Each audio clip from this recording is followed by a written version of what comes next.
Hey, I'm strummerdood or mad or whatever, I don't know. So Supergiant's Transistor treads some similar territory to their first game, Bastion. At face value, it's an isometric action RPG set in a dying utopia, just a bit more complicated. And underneath the surface, it shares similar cynicism for the human race, just a bit more complicated. Transistor takes place in Cloudbank, a digitized city that allows its citizens to vote on just about everything, from the weather to the infrastructure.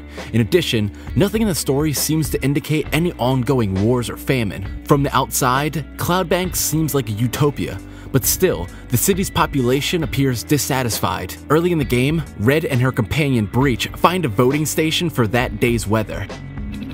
Mild and inoffensive. Popular vote leads to stagnation, which upsets both Red and the game's lead antagonists, the Camarada. Red, who's a pop singer, writes about not wanting to become one. Her lyrics lead to small, contained riots at shows, hinting at frustrations with the current system. Meanwhile, members of the Camarada, like Royce Brackett, have felt the scorn of creating something more dynamic and experimental. The majority no longer accept new ideas. The Camarada live by the credence, "When everything changes, nothing changes." In the poem The Peach Blossom Spring, the writer describes Utopia as a community which never changes. In Buddhism, suffering arises from desire. Cloudbank always changes, its citizens always wanting. It seems the conspirators seek something more permanent, but with a direction. The group begins absorbing influential people into the Transistor, a pseudo paintbrush for the city. It controls the process, a basic artificial intelligence which changes the city based on the people's votes. Whether at the behest of the Camarada or through simple instinct, the process begins reverting the city back to a blank slate when the Transistor is lost. Not much can be done unless the Transistor is returned to its cradle. After all, the machines aren't apathetic, they're just following their hard-coded protocol. On the contrary, Cloudbank's citizens make irrational, selfish, and questionable choices throughout the story. You know, like losing the thing to begin with.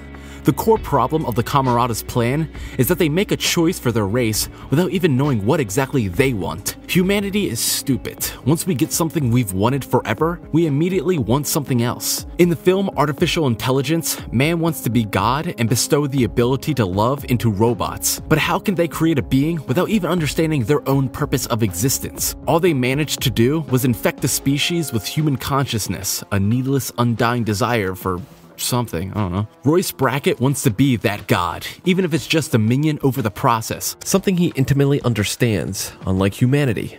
He's kind of a sociopath. But Red defeats him and gains super user status, essentially the ability to build Cloudbank as she sees fit. The process looks up to her, and they even designed themselves in the image of humanity. But of course, once she realizes Breach's body is gone forever, she chooses to kill herself with a transistor. Like Yeezy said, no one man should have all that power. The significance of the act is translated to the mechanics, primarily through Red's status as a silent protagonist. Gaming conventions dictate Red is an empty vessel for you to immerse yourself into, choosing what she does and how she acts. However, Red simply lost her voice, and she makes choices that go against the wishes of Breach throughout the story. And based on people's reactions to the end, Red goes against the player's desire to stay alive and kills herself without their input. Don't do this.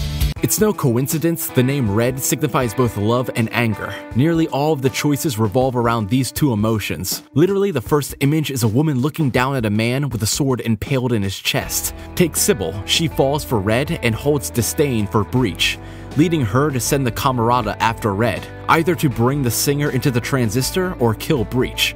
Regardless, Breach sacrifices himself for Red. Later on, the couple of Asher and Grant kill themselves together. Breach calls them cowards, but after Red takes over the city, she too does something supposedly cowardly by impaling herself with the Transistor. Like Bastion, the game allows for New Game Plus, this time called recursion. In programming, recursion means to solve many small problems to answer a larger one. I mean, that's like the 5-year-old version. But no matter what, human desire cannot be solved.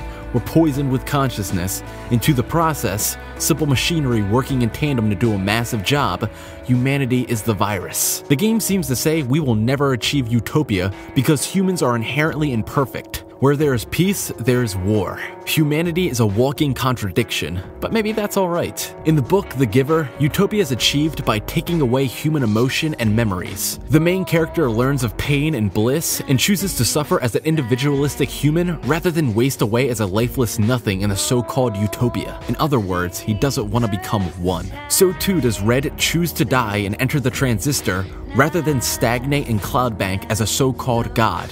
As a player, the only way to properly win is accept our flaws, exit to the shell, and accept utopia only in death.